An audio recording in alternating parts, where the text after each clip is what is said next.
Hey guys, it's April Monterosa, also known as April May Media, and I am here with another special guest, a buddy of mine, one of my blog sisters, Miss Michelle Espinoza. Hello.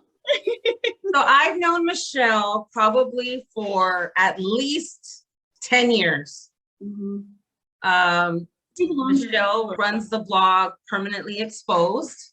Mm-hmm. She shares a lot about her life, the good times, the bad times, the ugly times. She's pretty good about just being out, being raw, and being honest and sharing about her personal endeavors. And I think that's how we connected, right? Yep, that is how we connected. Through social media. Blog Soul Sisters. Yes. I think at the time, we were both going through some really tough times. Oh, heck yeah. Yeah. Yeah, I remember that. It was really tough for both of us. Our lives at that time were completely different than they are now. So tell us a little bit about your blog. About my blog? Yes. Okay, Permanently Exposed. I feel a little sad that I've let it go for a while. I've been putting stuff up, but not every day like I used to. I used to make videos and I would have a song of the day, was the mood of the day, video of the day, and lots of pictures, lots of memes, and just whatever was going on. And there was so much always going on in my life. It's always seemed that way. So it's very interesting blog of support and survival and just a way to just let things out, almost like very therapeutic. Mm-hmm. And that's what the blog's about. Have you seen a big difference? I mean, obviously the content and the things that you share have changed, right? Because life changes. But have you seen a difference in your writing from when you started till now? Yeah, I have. I know that I have to write. I know that. Like, I usually start the day and just very spiritual minded and like to have a lot of intuition going on. And I will just kind of just start blogging to feel better most of the time. I write to feel better. Or if I'm not sure if something's bothering me, I'll write until it doesn't bother me anymore. So in the past, when I would write, I was just like, you know what I mean? Yes. Yes, I do know what you mean. And then you're like, and then you're like crying and you're just whatever. And you realize you don't know what you wrote. And then you go back and it's pages of stuff. Well, I guess my writing isn't not as emotional as it used to be, you know, just because of life. And maybe because I'm a little older and wiser, but which is good. Yes, I do that with my videos now. I love your videos. Oh my God, your videos, especially with your husband, they're super fun to watch. And you look so happy. No, I feel happy, and you have to be happy, and it's a choice. Happiness is a choice every day, you know. So I make sure that I'm going to be dancing and I'm going to be smiling and laughing, you know, and there's always those tears too. So what are you doing now? Well, what I started doing is I'm still writing, but I have my degree in psychology. So I always wanted to help people like emotionally. But the more spiritual that I got, I started realizing that there's a lot of other things that heal people besides music. And there's crystals and just earthy things, you know, feathers and prayer, a lot of heavy prayer. And I believe in angels, guides, saints. So whenever somebody has, you know, something specific, I usually, like, I read cards and I get into that mode where I'm trying to connect with either the person or maybe even some of their old ancestors that may have answers. Yeah, and I do connect with them. And sometimes I'll ask them to see a picture, and the more that things will come up and people are just like, they get very emotional because I'll say things and know things that nobody else has known before. And so yeah, it makes me feel like really special, so I know it's a gift. And so I use it for good. I don't use it for anything negative at all. And I try to, interact with people using also psychology, and then, intertwined with, my past experiences, and then anything that the world and the earth gives me now to use to heal people. So I consider myself a healer slash coach slash blogger. Okay, and I was just going to ask you that. So, what is your general title? So it would be I would say healer. healer. Oh, so you're Yeah. kind of like a spiritual life coach. Yeah, that's exactly. That's what I would So you consider do. myself. So what services do you offer? Do you offer? I know you offer Reiki. Yes, right? I do. Reiki, and then cleansings. Okay. And the cleansings are pretty intense. They're I will bring somebody in here and just kind of talk to them, and it's real hard with COVID now, but it's, I guess, like just holding somebody's hand and just looking in their eyes and really just connecting with them for a minute, Mhm. and finding out what it is that they need, what's Okay. going on in their life. And there is so much right now. It seems like so many people reach out to me because they're having a lot of bad luck, or they feel like stuff is attacking them. Mhm. And sometimes we can pick up negative energy. We really can. We can pick it up from people, bad people, and Especially just, when you work with people. yeah, yes, exactly. It's like somebody that you have to be around every day, and then they bring the ugly out of you, or, Yeah. just, so you need to bring that positive energy, and you need to get rid of the negative energy. So I'm really huge on healing. And I know I'm very, very traditional, and I love, like, I'm a root kind of person. So I go to the roots, and I use an egg, and Okay. unless they don't want to, and then sage and dragon's blood, which is, it's like sage, and Palo Santo, which brings good energy, and the Okay. sage gets rid of the negative. And so there's some different, I guess, like crystals and stuff that you can use, that they are so powerful, and they work on different things in your body, and you will place them in different areas. And so a lot of prayer, a lot of getting music involved. I use a lot of Native American music, Okay. chanting, drums, feathers, a lot of candles, and that's kind of like what I do. So how do clients get in touch with you? How do they find you? Like, I know your friends and your family know how to find you, obviously, but what if Yes. someone like from the audience is like, wow, I need that. I need that in my life. Yeah. How do they find you? Right now, the way that I'm found is through Facebook. That's Okay. that's the way that I've been using so far. And people have just been messaging me, but I'm gonna everybody's been asking me for cards, so I'm probably gonna get that information. It's just that I'm in the process of moving right now. Okay. Do you And have an so actual business name?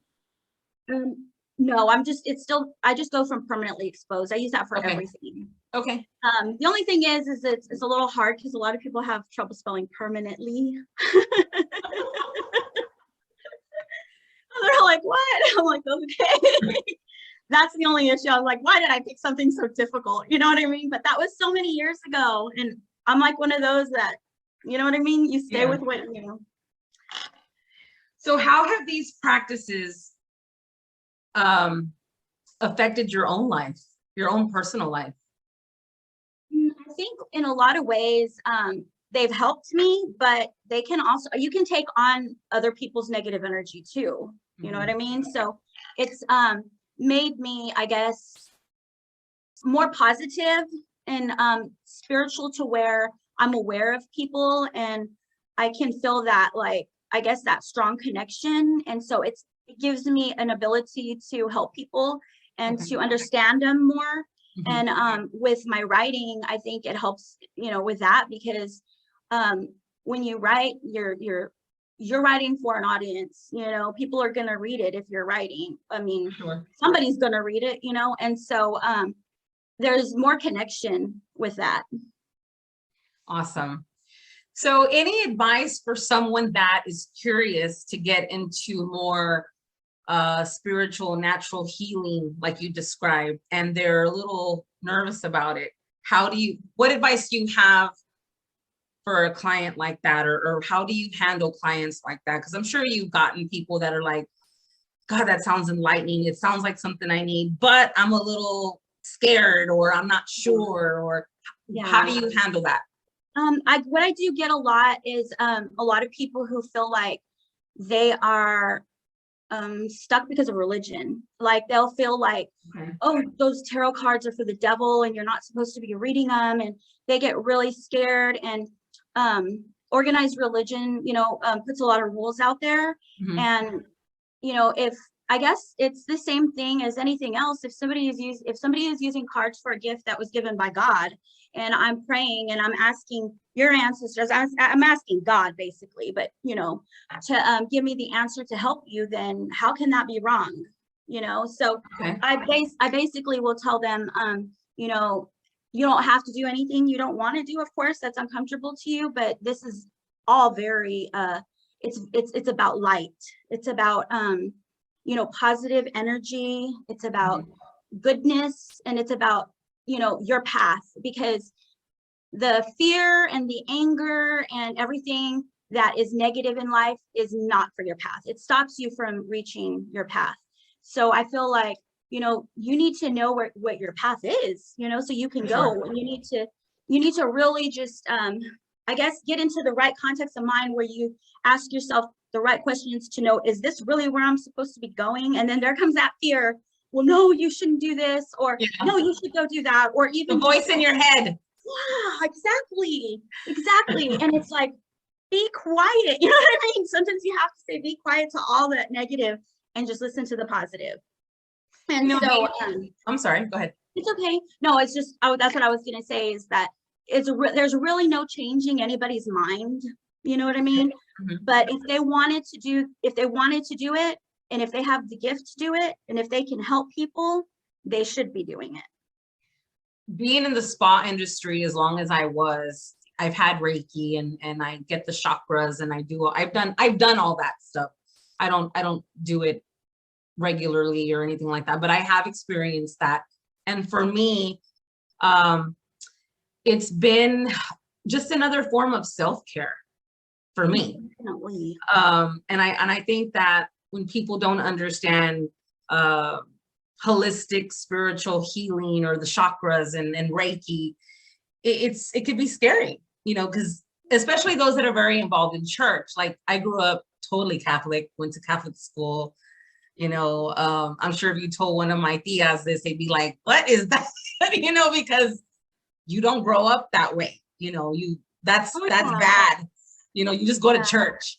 But for me, being around it as long as I understand it. It's just another way. It's just another avenue for me. That's how I look at it. Exactly. That's exactly what it is. And I'm the same way, because I grew up Catholic also. And I know a lot of people will they'll laugh at my statues, or they'll be like this is a question right here. This is a Toche, Saint Niño de la Toche. And we're like, what is that? But it's supposed to be, it's a saint. It's a Catholic saint, and it was for baby Jesus, when it's for like prisoners and people who felt like they're binded. He would they would say that he would give candies to the prisoners or whatever. So I keep like a lot of candy around him and stuff like that. Okay. To keep people like they need to get out of their prison, whether it's psychological prison, a mental prison, stuff like that. And so it's not like I'm worshiping this statue. Yeah. You know what I mean? But people don't really understand, and what they don't understand, they're gonna fear. For sure. Yeah. So you share a lot on social media about your personal journey, and I know recently you've gone through a really big change. What has the feedback been from people that you share that with? Because I know you're very open on social media. How has that been for you? Because I'm sure that was hard. Yeah. I had a lot of people reaching out to me I think people reach out more privately, and they don't, a lot of people, since I'm so out there, a lot of people are embarrassed to like show that, you know, that they're supporting that, which is funny, but I understand because Yeah. I am out there, you know what I mean? And so, but they'll reach out to me and they'll let me know how, what they've been going through in their life, or their son or their father or their uncle, and cry and open up. And that's when I know, like, you know, it's worth it. It doesn't matter what people think. As long as I'm helping, and as long as I'm, you know, switching somebody to think, to believe, or to think differently, or to have hope, you know. So I just do me no matter what. It doesn't matter, you know. But I did get a lot of support, and then a lot of people who just, I guess, didn't understand, because I think with one of the major things where I lost a lot of support, honestly, is with the situation that happened to me with the bipolar, you know, the bipolar mental illness stuff, and struggling with that, and, you know, me thinking that I could basically, you know, understand it better than anybody because of my degree and because of all this information that I read about it. I just realized that it was not something that I could take care of in my life and have with my children and stuff like that.